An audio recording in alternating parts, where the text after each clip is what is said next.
जय हिंद दोस्तों। SSB interview में चाइल्ड लेबर जो टॉपिक है ये लेक्चरेट और ग्रुप डिस्कशन में आम बात है।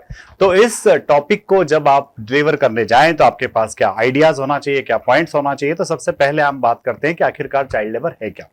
दोस्तों, चाइल्डहुड वो गोल्डन टाइम होता है जो बच्चा खेल के मैदान में या अपने स्कूल्स के अंदर बिताता है, बट ये हर बच्चे के नसीब में नहीं होता है। मिलियंस ऐसे बच्चे होते हैं जो अपने स्कूल और प्लेग्राउंड के टाइम पर कहीं ना कहीं काम कर रहे होते हैं। तो 14 इयर्स की एज से कम एज के वो बच्चे जिन्हें अपनी इच्छा के खिलाफ कहीं ना कहीं काम करना पड़ता है और वो काम जो उन्हें उनके स्कूल से, उनकी रिक्रिएशनल एक्टिविटीज से और उनके खेलने से उन्हें वंचित करता है, उसको चाइल्ड लेबर कहा जाता है। तो आखिरकार ये चाइल्ड लेबर के कारण क्या है और इसकी हिस्ट्री क्या है।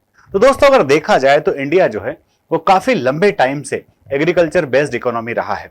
तो एग्रीकल्चर बेस्ड इकोनॉमी होने से हर परिवार के जो बच्चे होते हैं वो बच्चे खेती बाड़ी के कामों में, चाहे वो शोइंग हो, हार्वेस्टिंग हो, रीपिंग हो या फिर केटल की टेक केयरिंग करना हो, इन सारे कामों में बच्चे इन्वॉल्व रहा करते थे।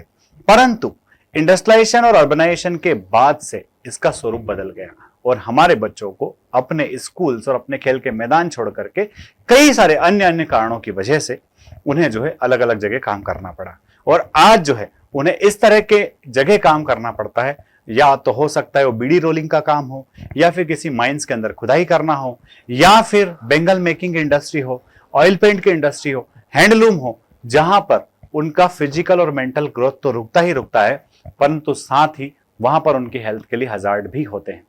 तो आखिरकार इसके कारण क्या है। तो अगर हम रीजंस की बात करें तो चाइल्ड लेबर के रीजंस में सबसे पहला जो रीजन आता है वो ये आता है कि जो हमारे गरीब परिवार है या फिर लो पॉवर्टी लाइन के नीचे रहने वाले जो फैमिलीज हैं, इन फैमिलीज में बच्चे को एक्स्ट्रा हैंड ऑफ इनकम माना जाता है कि अगर बच्चा है तो इनकम का एक और हाथ है और उस बच्चे से भी वो सारे काम कराए जाते हैं जो घर के दूसरे लोग कर रहे होते हैं। इसलिए उसकी एजुकेशन की एज में उसको काम पर भेज दिया जाता है। और इसके पीछे सबसे बड़ी वजह होती है पेरेंट्स का अनएजुकेटेड होना, क्योंकि पेरेंट्स एजुकेटेड जब नहीं होते हैं तो वो उसकी गंभीरता को भी नहीं समझते हैं। उस दौरान उनको एजुकेशन से ज्यादा इंपॉर्टेंट वो डेली बेसिस पे आने वाली कमाई लगती है। इसके बाद दूसरा एक और बड़ा रीजन होता है कि कई घरों में पेरेंट्स का ना होना या फिर पेरेंट्स का किसी ऐसी बीमारी से ग्रसित होना जो कहीं ना कहीं बच्चे के ऊपर मजबूरी बनती है कि उसको कमाने के लिए जाना ही पड़ता है। और तीसरी एक और इंपॉर्टेंट चीज कि आज के जमाने में जब सब लोग अपने अपने शौक पूरे करते हैं तो छोटी एज में कई सारे बच्चों को वो शौक लग जाते हैं जो अपने खुद के दम पर पूरे करना चाहते हैं और इसीलिए वो जो है लेबर वर्क करने को तैयार हो जाते हैं। तो दोस्तों, ये चाइल्ड लेबर के क्या नुकसान है। तो सबसे पहला नुकसान तो ये कि आज की हमारी जनरेशन अगर वो इलिटरेट रह जाएगी या फिर अनएजुकेटेड रह जाएगी तो कल को इस देश का भविष्य किन हाथों में होगा, कल को इस देश में रिसर्च और इनोवेशन का क्या होगा, क्योंकि आज का जो बच्चा है वही हमारा कल का भविष्य है। तो ऐसे बच्चों को जो है एजुकेटेड होना बड़ा ही अनिवार्य है।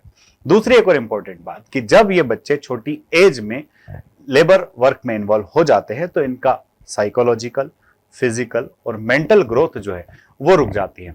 ऐसे में जो है हमारा फ्यूचर जो है वो कहीं ना कहीं उतना डेवलप नहीं हो पाएगा जितना होना चाहिए। और तीसरी सबसे इंपॉर्टेंट बात कि अगर जो है आज हमने अपने बच्चों को पढ़ा लिखा करके साइंटिस्ट नहीं बनाया, इंजीनियर नहीं बनाया, तो भविष्य में आने वाली जो चुनौतियां हैं उन चुनौतियों को कौन हैंडल करेगा, साथ ही साथ हमारी जीडीपी कैसे बढ़ पाएगी। तो अब इसके लिए देश में बहुत सारे इनिशिएटिव्स हुए हैं, गवर्नमेंट बहुत सारे कानून लेकर के आई है। उन कानूनों ने चाइल्ड लेबर को काफी हद तक रोका भी है।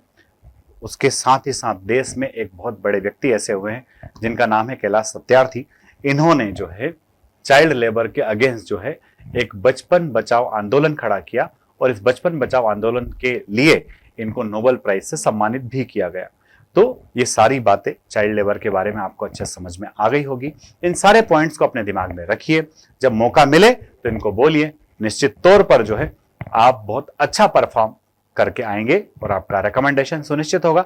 अगले वीडियो में फिर मिलते हैं, तब तक के लिए जय हिंद, जय भारत, इंकलाब जिंदाबाद, भारत माता की जय।